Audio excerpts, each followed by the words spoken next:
एक वोट का अधिकार बाबा साहब अम्बेडकर देके गए आपको।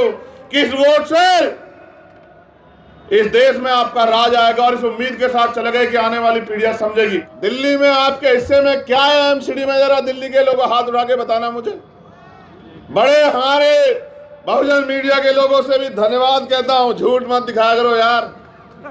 क्या झूठ दिखाते रहते हो कि हम तो यहाँ किला ढा देंगे। हालात देखो आज क्या है, एक सीट नहीं जीत पाए, एक सिंगल सीट। पिछलग्गू बन के अपने हिस्से की बात भी नहीं कह सकते हो मेरे साथियों। एक साहब ने कहने का प्रयास किया था तथागत बुद्ध के बारे में, बाबा साहब की प्रतिज्ञा के बारे में, देखो क्या हुआ। लोकतंत्र में जिनका वोट होता है उनका राज होता है, लेकिन भारत के लोकतंत्र में जिनकी संख्या ज्यादा है उन पे अन्याय अत्याचार भी ज्यादा है, और वो अधिकारों से भी सबसे ज्यादा वंचित हैं। इस मंच पे ये नाम नहीं बैठे, विचार बैठे हैं, व्यक्ति नहीं बैठे, संदेश बैठे हैं। मैं इस मंच का पुनः सम्मान करता हूं, क्योंकि हम उम्मीद को रखने वाले लोग हैं, हमारे कंधों पे बड़ी जिम्मेदारी है। तो मैं आपसे ये अनुरोध करता हूं कि अपनी एकता को बना के रखिए। हम सब लोग, जैसा हमारे जिम्मेदार साथी ने कहा कि पूरा आंदोलन बैकवर्ड और फॉरवर्डों के बीच है, और आंदोलन अधिकारों का है, ना धर्म का है ना जात का है, हिस्सेदारी का है। मैं इस बात को और ताकतवर तरीके से संबद्ध करता हूं कि आज के दलित और आदिवासी भी इस देश में पहले से अगर ज्योतिबा फूले को पढ़े, आधुनिक भारत में जो महापुरुष हुए, या डॉक्टर बाबा साहब अम्बेडकर को पढ़े, तो उनके आंदोलन हमें शिक्षा देते हैं कि हम अति शूद्र और शूद्र थे, हम अछूत और अति शूद्र थे। यानी कि हम सारे ही बैकवर्ड क्लास के लोग हैं, चाहे दलित हो, आदिवासी हो, या पिछड़े वर्ग के लोग हों, या माइनॉरिटी के लोग हों। तो मैं इस बात को और ताकतवर बल देता हूं कि ये पूरा आंदोलन अगड़े और पिछड़ों का आंदोलन है, और जब पिछड़े वर्ग के लोग अधिकारों के लिए लड़ने का काम करेंगे तो डंडे और झंडे के साथ हम इस आंदोलन को सींचने का काम करेंगे, क्योंकि आने वाले नस्लों का जवाब देना है। लड़ाई आपकी मेरी नहीं है, हम तो जागरूक सजग लोग हैं। आने वाली पीढ़ियों के हिस्से में क्या बचेगा। महापुरुषों ने संघर्ष से पेड़ लगाए और उसके फल हम लोग खा रहे हैं। आज अगर प्राइमरी स्कूल के हेडमास्टर का बेटा यहाँ खड़ा होकर बोलता है तो ये महापुरुषों के संघर्ष, बलिदान, त्याग के जो कारण जो हमें फल मिले हैं, जो अधिकार मिले हैं संविधान में, ये उनकी देन है। अगर वास्तविकता में ये अधिकार चले गए तो शायद कभी किसी हेडमास्टर छोड़िए IAS IPS का बेटा भी यहाँ खड़ा होकर नहीं बोल पाएगा। मैंने बड़ी मजबूती से महसूस किया, और मुझे हमेशा साथियों ने प्रेरित किया कि पढ़िए, क्योंकि मेरी उम्र कम है। तो मैं ये तो नहीं कह सकता मैं 30 साल से आंदोलन चला रहा हूं, या 40 साल से आंदोलन चला रहा हूं, या 20 साल से आंदोलन चला रहा हूं। मैंने तो जो कुछ भी सीखा इस मंच पे बैठे हुए लोगों से, या महापुरुष जो लिख के गए उससे सीखा। मुझे आज भी याद है जब मैं पढ़ता हूं बाबा साहब अम्बेडकर के 1956 के स्टेटमेंट को, जो किताबों में लिखा हुआ है आगरा का, कि मैं तमाम तरह के अपमान, अन्याय, आरोप सह के इस कारवा को यहां तक लेके आ पाया हूं।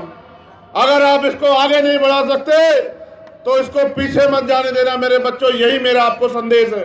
आज तो कारवा लुट चुका है, भक्ति छोड़िए साहब, हालात देखिए क्या हो गए हैं। वो जो नेता घर से बाहर नहीं निकलते, उनको आपकी और मेरी परवाह नहीं। आज मजबूर है हम लोग कि न्याय जन्मसिद्ध अधिकार है, फिर भी हम रोज लाशें उठा रहे हैं। राजस्थान हो या मध्य प्रदेश या दिल्ली, मैं तो दिल्ली के लोगों को बधाई दूंगा, मेरे सम्मानित मंच, कि आज दिल्ली का रिजल्ट आया है। एक से एक वक्तागण यहाँ बड़े बड़े ओजस्वी भाषण देते हैं, दिल्ली में लोग खुशी मना रहे हैं, और ये लोग यहाँ जो है बताइए सम्मेलन कर रहे हैं। जिनका देखिए, जिनकी वोट नहीं उनका राज स्थापित हो गया है एमसीडी में। इनका देखिए, इनका हौसला और इनका रास्ता देखिए कि वो लोग दिल्ली में जश्न मना रहे हैं, रंग लगा रहे हैं, जिनका इतना सा वोट है और जिनका इतना बहुसंख्यक वोट है। ये यहाँ तमाशबीन बने बैठे हैं, बताइए।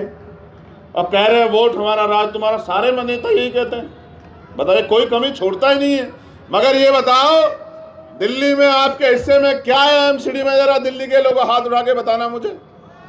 बड़े हमारे बहुजन मीडिया के लोगों से भी धन्यवाद कहता हूं, झूठ मत दिखाया करो यार, क्या झूठ दिखाते रहते हो कि हम तो यहाँ किला ढा देंगे। हालात देखो आज क्या है, एक सीट नहीं जीत पाए, एक सिंगल सीट।